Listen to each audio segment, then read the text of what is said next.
Welcome to A to Z biological science. আজ আমরা next mock টেস্টটি করছি।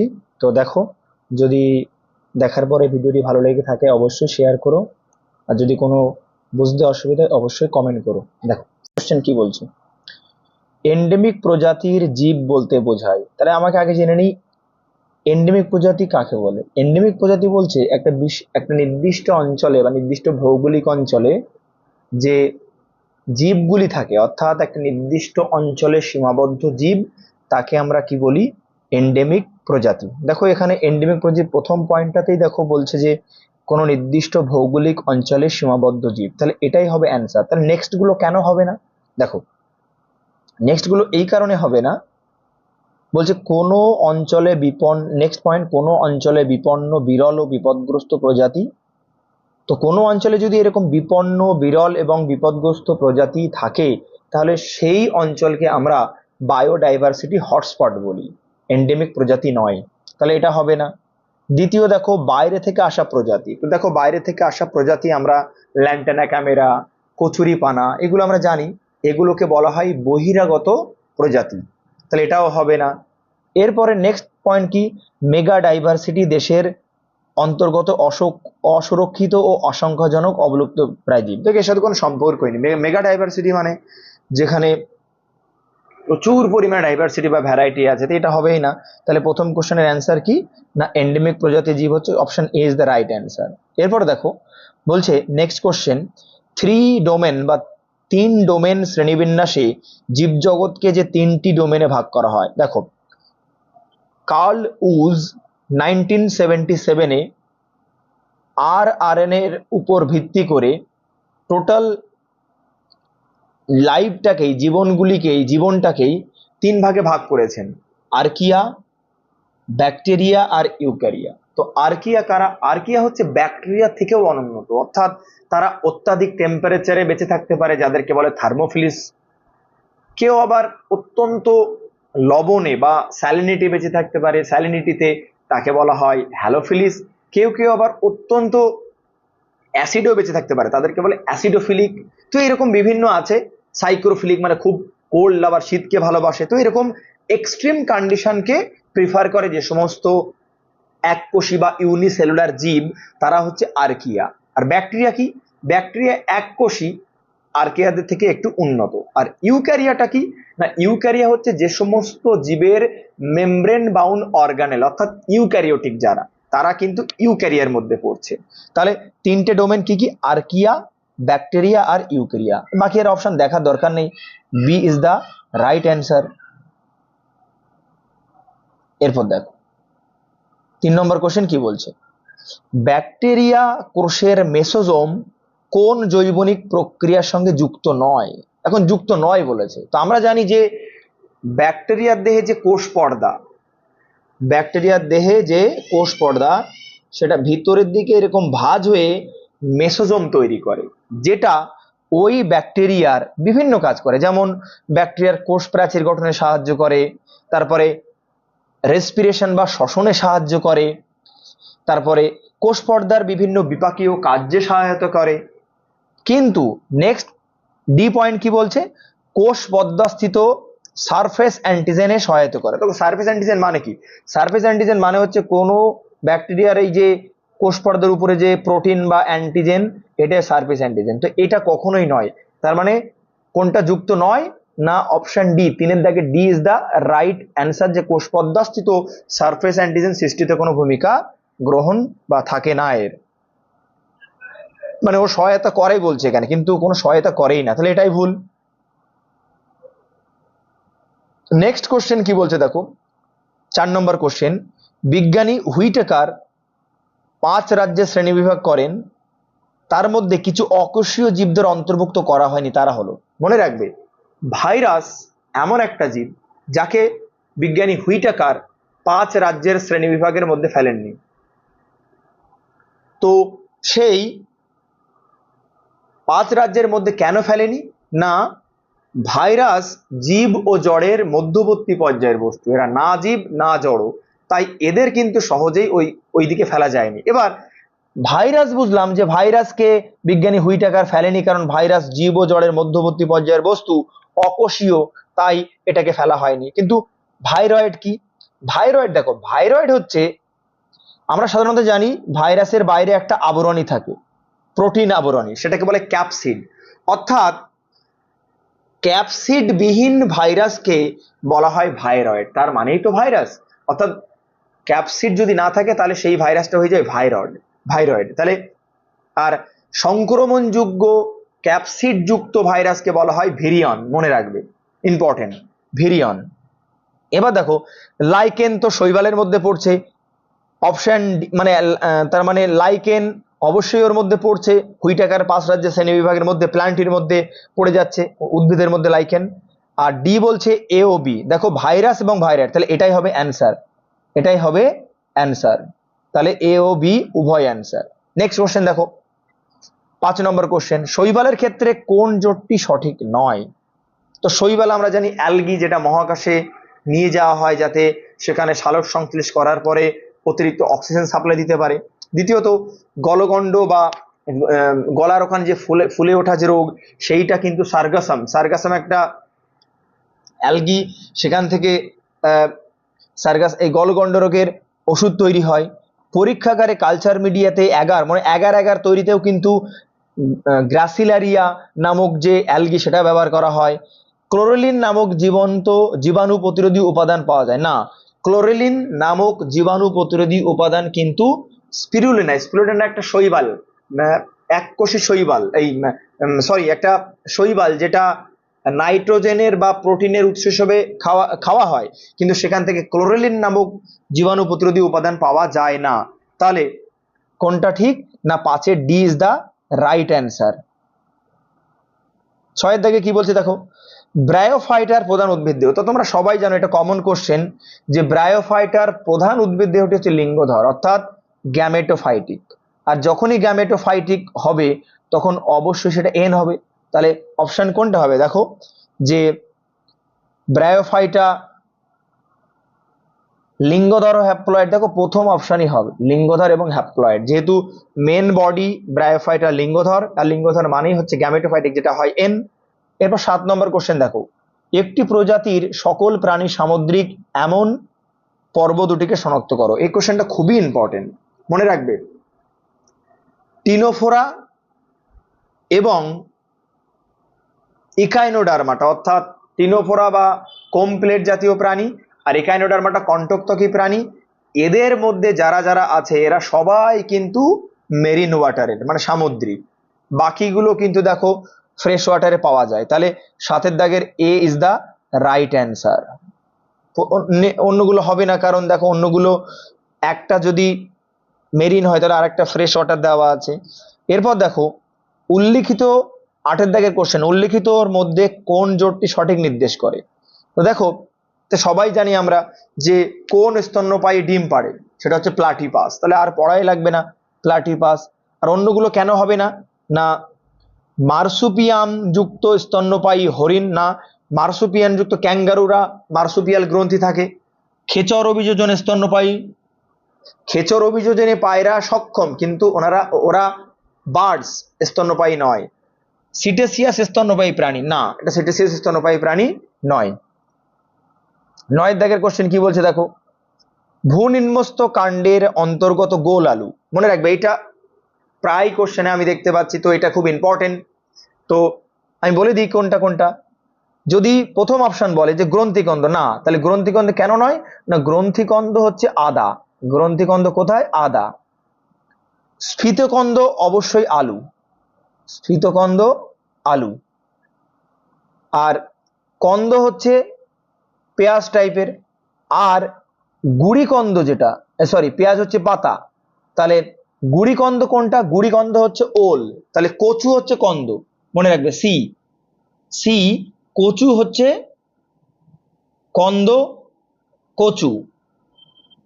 গ্রন্থিকন্দ আদা, স্ফীতকন্দ আলু এবং গুড়িকন্দ হচ্ছে ওল, অর্থাৎ এরা সব কাণ্ডের রূপান্তর। ক্লিয়ার? তাহলে এখানে বলছে ভূনিম্নস্থ কাণ্ডের অন্তর্গত গোল আলু, তাহলে গোল আলু কি? গোল আলু হচ্ছে স্ফীতকন্দ বা টিউবার এর রূপান্তর। ক্লিয়ার? এবার দেখো 10 দাগের কোশ্চেন কি বলছে, এক পত্রবিন্যাসে প্রতিটি পর্ব থেকে দুটি বিপরীত অভিমুখে পাতা উৎপন্ন হয়, তাহলে সেই ক্ষেত্রে কি বলা হবে?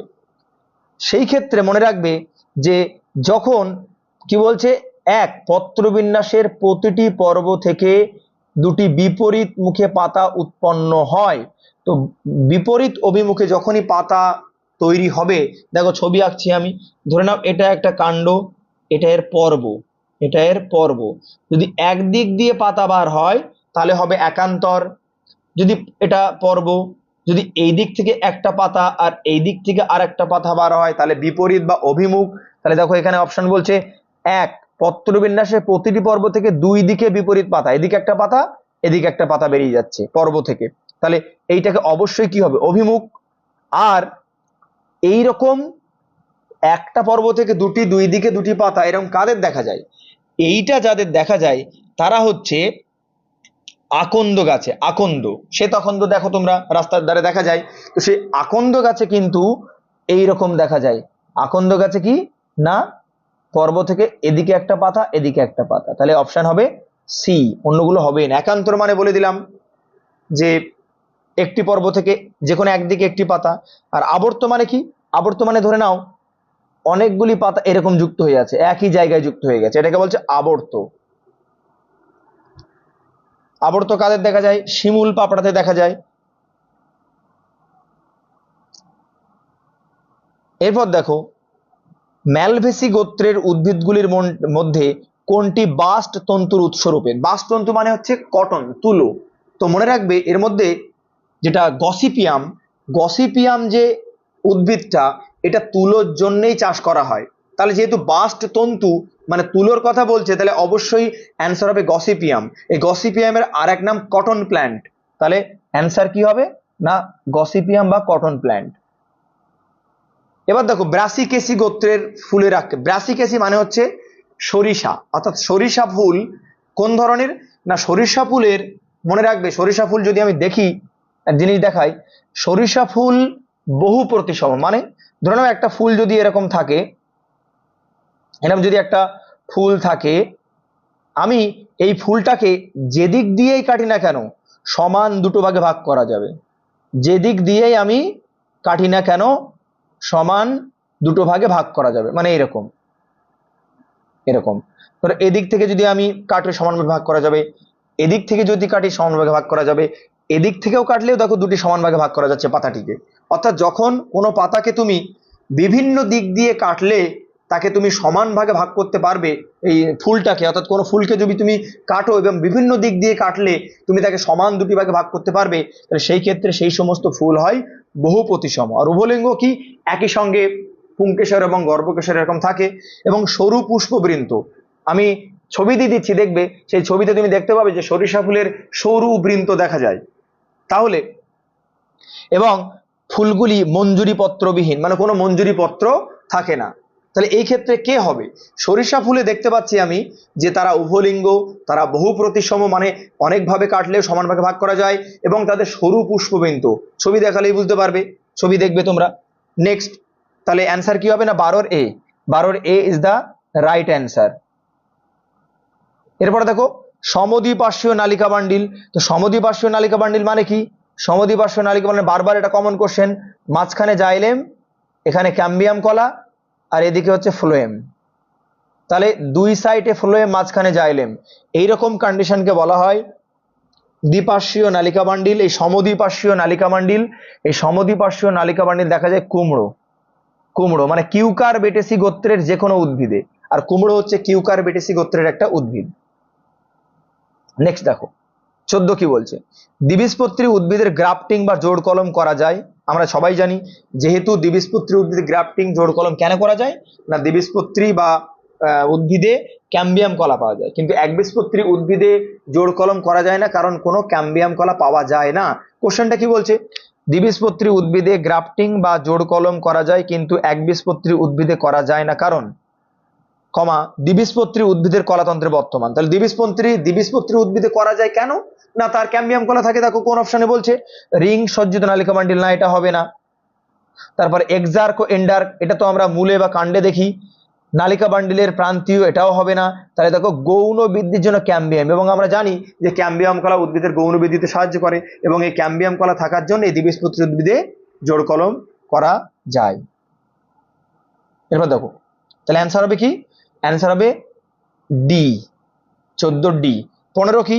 একবীজপত্রী উদ্ভিদের পাতার মেসোফিল কলা প্রধানত যে কলা। মনে রাখবে এখানে একটা জিনিস আমি বলে দিই, একবীজপত্রী উদ্ভিদের পাতায় এক রকম মেসোফিল কলা দেখা যায়, সেটা হচ্ছে স্পঞ্জি প্যারেনকাইমা।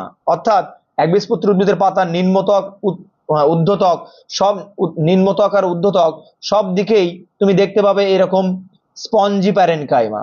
কিন্তু যদি দ্বিবীজপত্রী উদ্ভিদ হয়, তাহলে দ্বিবীজপত্রী উদ্ভিদের পাতায় এই ধারের দিকে মানে ঊর্ধ্বত্বকের নিচের দিকে এরকম কলম কলম সেল থাকে, যেটাকে বলে প্যালিসেড প্যারেনকাইমা, আর এই ভিতরের দিকে এটাকে স্পঞ্জি প্যারেনকাইমা। তাহলে দ্বিবীজপত্রী উদ্ভিদে স্পঞ্জি এবং প্যালিসেড দুটোই দেখা যায়, কিন্তু একবীজপত্রী উদ্ভিদে শুধুমাত্র স্পঞ্জি প্যারেনকাইমা দেখা যায়। তাহলে দেখো অ্যান্সার কি হবে? প্যালিসেড প্যারেনকাইমা না, প্যালিসেড প্যারেনকাইমা একবীজপত্রীতে দেখা যায় না। অ্যারেনকাইমা দেখা যায়, কিন্তু এটা ম্যাক্সিমাম দ্বিবীজপত্রী উদ্ভিদে দেখা যায় এটা, বা ধরো শালুক, পদ্ম, এই সমস্ত উদ্ভিদে দেখা যায়। স্পঞ্জি প্যারেনকাইমা একবীজপত্রী উদ্ভিদের একটা অন্যতম বৈশিষ্ট্য যে স্পঞ্জি প্যারেনকাইমা থাকে। প্যালিসেড ও স্পঞ্জি এটা দ্বিবীজপত্রী উদ্ভিদের বৈশিষ্ট্য। তাহলে answer C, 15C is the right answer.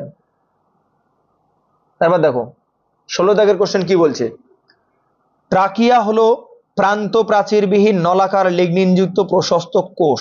দেখো যখনই লিগনিন থাকবে মনে রাখবে সে মৃত কোষ, কারণ লিগনিন হচ্ছে শক্ত অত্যন্ত, এবং এটা কোষ প্রাচীরে বা কোষের বাইরের দিকে থাকে, অত্যন্ত শক্ত, এবং লিগনিন যেখানে থাকে ম্যাক্সিমাম মৃত হয়। তাহলে ট্রাকিয়া হলো প্রান্ত প্রাচীরবিহীন নলাকার লিগনিনযুক্ত প্রশস্ত কোষ কক্ষ যুক্ত। তো অবশ্যই তাহলে এটা কিন্তু হবে, কারণ দেখো ট্রাকিয়া মানে কি, আমরা জানি যে জাইলেমের 4টে ভাগ। জাইলেমের 4টে ভাগ কি? Tracheid, trachea, xylem parenchyma, xylem তন্তু। এর মধ্যে শুধুমাত্র জাইলেম প্যারেনকাইমা জীবিত, বাকি যে 3টে নাম বললাম তারা কিন্তু মৃত। তাহলে এখানে ট্রাকিয়ার কথা বলছে, তাহলে ট্রাকিয়া তো জাইলেমের উপাদান, তাহলে মৃত, আর মৃত অবশ্যই লিগনিন আছে, তার মানে ওইটাই হবে। নেক্সট গুলো কেন হবে না চলো দেখা যাক। এটা রাইট অ্যান্সার 16 রে। নেক্সট গুলো কেন হবে না? না, ট্রাকিড হলো সুচালো প্রান্ত বিশিষ্ট সংকীর্ণ কোষযুক্ত সজীব কোষ। দেখো ট্রাকিড তো জাইলেমের ভাগ, তো যদি জাইলেমের ভাগ হয় তাহলে কখনোই সজীব কোষ হবে না, মানে এটা ভুল। দীর্ঘ সিপ্লেট বিহীন মৃত কোষ শিব কোষ। তো দেখো শিবনল বা সঙ্গী কোষ বা শিব কোষ এটা হচ্ছে ফ্লোয়েমের। তো আমরা জানি ফ্লোয়েমকেও 4টে ভাগে ভাগ করা হয়, শিবনল, সঙ্গী কোষ, ফ্লোয়েম প্যারেনকাইমা, ফ্লোয়েম তন্তু। এদের মধ্যে ফ্লোয়েম তন্তু বাদ দিয়ে বাকি সব জীবিত কোষ বা সজীব কোষ। তাহলে তাহলে তোমার সিপ্লেট তো জীবিত কোষ, কিন্তু এখানে বলেছে মৃত কোষ, তাহলে এটাও হবে না। তারপর নিউক্লিয়াস যুক্ত সজীব নলাকার সাইটোপ্লাজম সমন্বিত উপাদান হলো শিবনল। দেখো এখানে একটা শিবনল কিন্তু সজীব কোষ, কিন্তু শিবনলের মধ্যে কোনো কোষ অঙ্গাণু থাকে না। কি কি বললাম না, শিবনলের মধ্যে কোনো কোষ অঙ্গাণু থাকে না, কারণ তোমরা জানো যে শিবনল ফ্লোয়েমের উপাদান, এর মধ্য দিয়েই অ্যাকচুয়ালি খাবার বা ফুড ট্রান্সপোর্ট হয়। এখন মাঝখানে যদি কোনো কোষ অঙ্গাণু থাকে তাহলে কিন্তু খাবারটা সঠিকভাবে যাবে না, বাধা পাবে। সেই জন্যে শিবনলের মধ্যে কোনো নিউক্লিয়াস থাকে না, অর্থাৎ এটা একটা সজীব কোষ কিন্তু কোনো নিউক্লিয়াস থাকে না। উদাহরণ কি না, শিবনল বা শিব টিউব। তাহলে এখানে বাকি কোনোটাই হবে না, তাহলে এ ইজ দ্য রাইট অ্যান্সার 16। এরপর দেখো কি বলছে, ডিম্বাশয়ের উপর অবস্থিত আবরণী কলা। তো উদ্ভিদের যে ডিম্বাশয় তৈরি হয়, সেই ডিম্বাশয়ের উপরের যে কলা সেটা কিন্তু অবশ্যই ঘনকাকার, মানে ঘনক টাইপের, 6 কোণা আকৃতির, এরকম 6টা তল বিশিষ্ট এরকম হয়।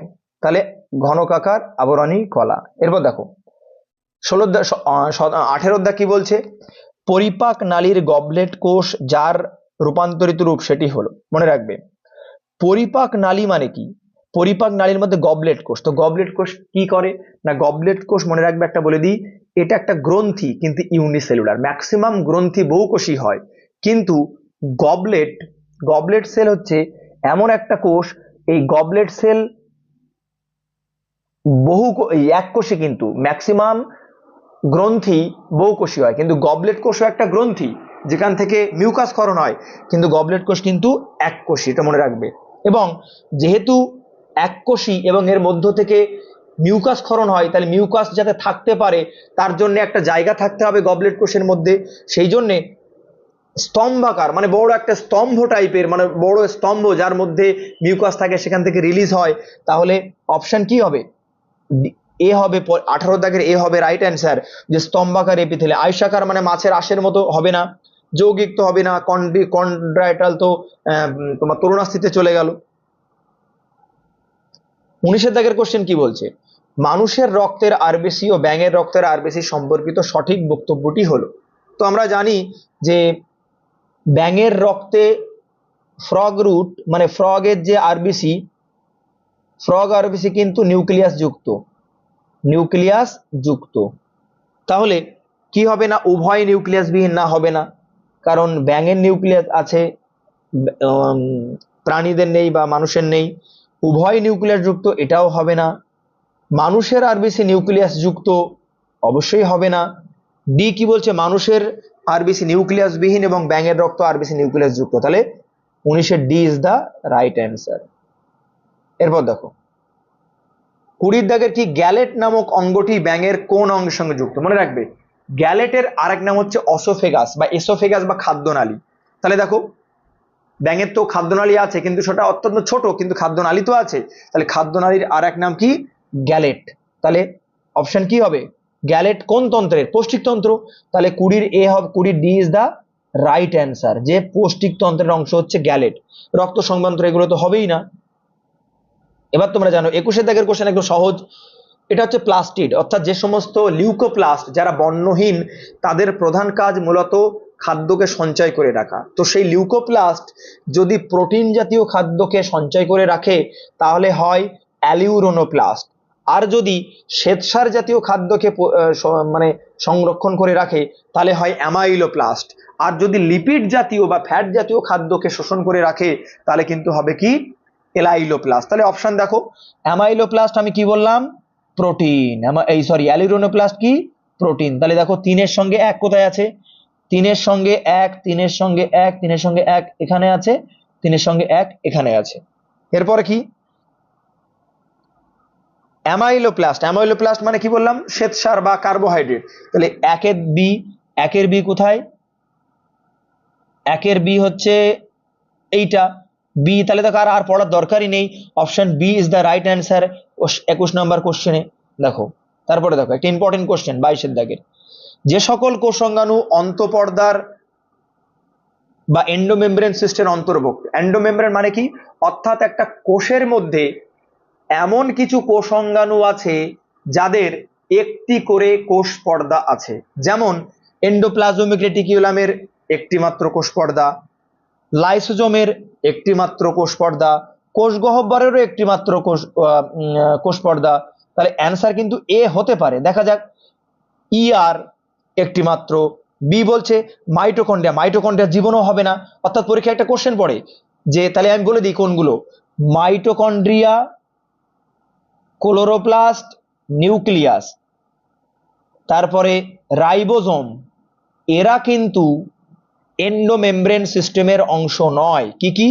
ক্লোরোপ্লাস্ট, মাইটোকন্ড্রিয়া, নিউক্লিয়াস আর রাইবোজোম, এরা কিন্তু এন্ডোমেমব্রেন সিস্টেম বা অঙ্গাণু আন্তঃপর্দাতন্ত্রর অন্তর্ভুক্ত নয়। কারা কারা অন্তর্ভুক্ত?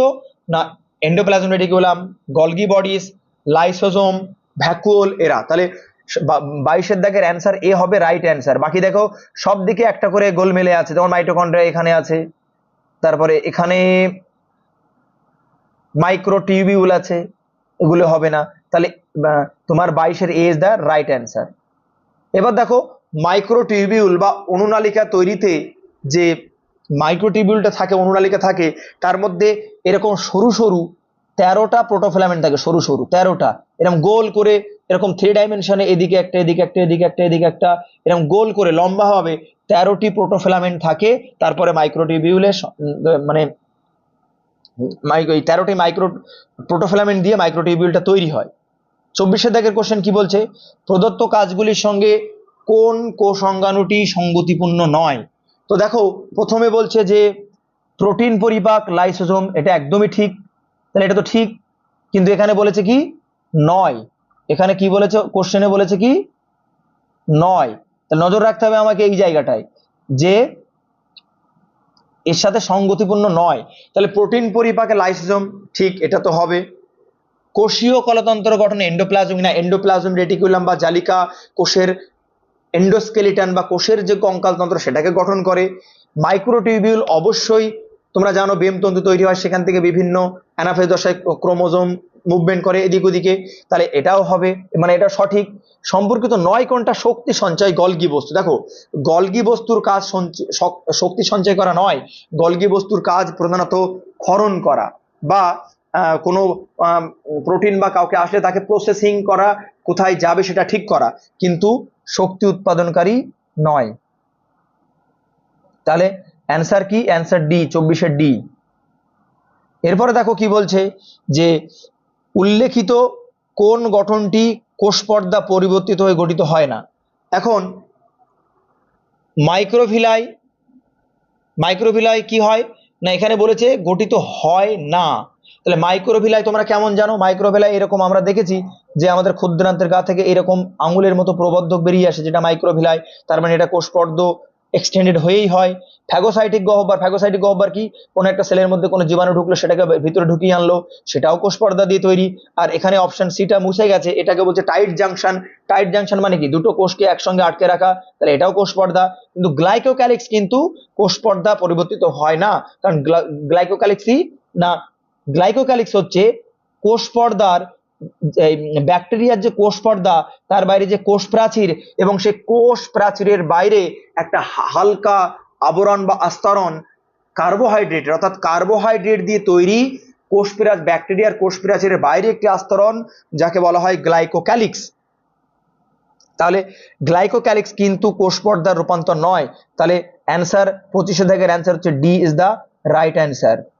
এবার দেখো ভালো একটা কোশ্চেন 26-এ, জল বিয়োজন প্রক্রিয়া বা বিক্রিয়ার দ্বারা দুটি গ্লুকোজ অণু জুড়ে মল্টোজ তৈরি। আমরা জানি যে মল্টোজ একটা ডাইস্যাকারাইড, যেখানে দুটো মনোস্যাকারাইড যুক্ত হয়, যেমন একটা গ্লুকোজ আর একটা গ্লুকোজ, এই দুটো গ্লুকোজের মাঝখানে 1,4 গ্লাইকোসাইডিক বন্ড তৈরি হয়ে মল্টোজ তৈরি হয়। অর্থাৎ প্রথম গ্লুকোজের 1 নম্বর কার্বন আর দ্বিতীয় গ্লুকোজের 4 নম্বর কার্বনে 1,4 গ্লাইকোসাইডিক বন্ড হয়, এবং প্রতিটি গ্লাইকোসাইডিক বন্ড যখন তৈরি হয় তখন এক অণু করে জল বেরিয়ে যায়। কি বেরিয়ে যায়?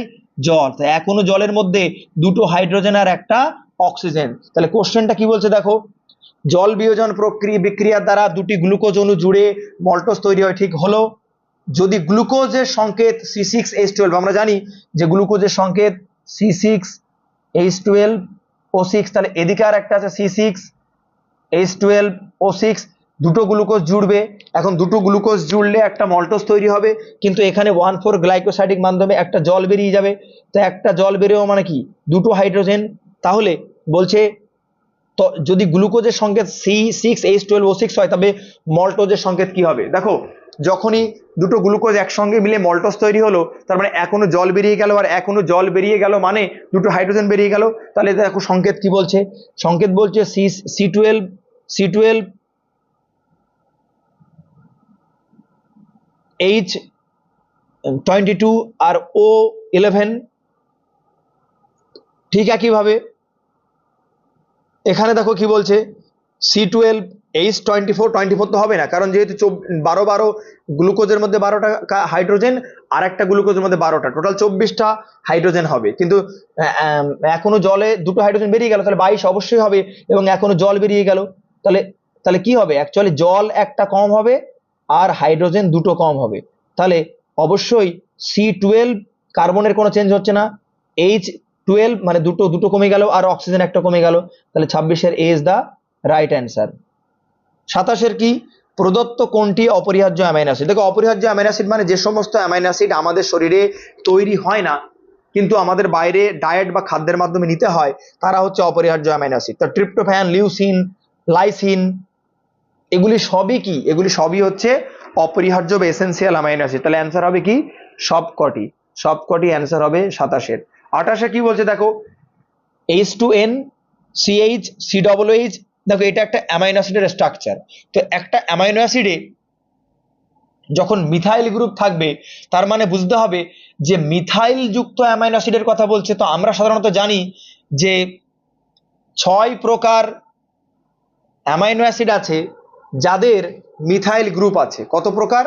6 প্রকার অ্যামাইনো অ্যাসিড আছে যাদের কি আছে না মিথাইল গ্রুপ তাদের কার্যকারী মূলকে আছে, যেমন অ্যালানিন, আইসোলিউসিন, ভ্যালিন, লিউসিন এবং আরেকটা কি, আরেকটা হচ্ছে মিথিওনিন। তাহলে এখানে অপশনের মধ্যে কে কি আছে? Methionine, tryptophan, proline, phenylalanine. তাহলে দেখো মিথাইল কন্টেনিং অ্যামাইনো অ্যাসিডের মধ্যে একটাই আছে, সেটা হচ্ছে মিথিওনিন। এবং মনে রাখবে যে কোনো প্রোটিন তৈরিতে প্রথম অ্যামাইনো অ্যাসিডটা কিন্তু মিথিওনিন হয়। মনে রাখবে যে কোনো প্রোটিন তৈরিতে প্রথম অ্যামাইনো অ্যাসিড অবশ্যই মিথিওনিন, যার কোড হচ্ছে adenine uracil and guanine, AUG equal to methionine code করে। এবার দেখো তাহলে 28-এর দাগের অ্যান্সার কি? অ্যান্সার হচ্ছে এ। 29-এর দাগের অ্যান্সার কি? উৎসেচকের Km এর মান বেশি হলে তার সাবস্ট্রেটের প্রতি আসক্তি। এইটা কিন্তু একটা ইম্পর্টেন্ট কোশ্চেন এবং পড়তে পারে তোমাদের। কি বলছে না মনে রাখবে Km যত বেশি হবে এনজাইম এবং সাবস্ট্রেটের আসক্তি তত কমবে। কি? Km যত বেশি হবে এনজাইম এবং সাবস্ট্রেটের আসক্তি কমবে, Km যত কম হবে এনজাইম এবং সাবস্ট্রেটের আসক্তি কিন্তু বাড়বে। বুঝতে পারলে? তাহলে Km কমা মানে রেট অফ রিয়াকশন বাড়া, Km বাড়া মানে এনজাইম এবং সাবস্ট্রেটের বিক্রিয়া কমা এবং রেট অফ রিয়াকশন কিন্তু কমা। ক্লিয়ার? মনে থাকে যেন, ইম্পর্টেন্ট কোশ্চেন। তাহলে অ্যান্সার কি হবে?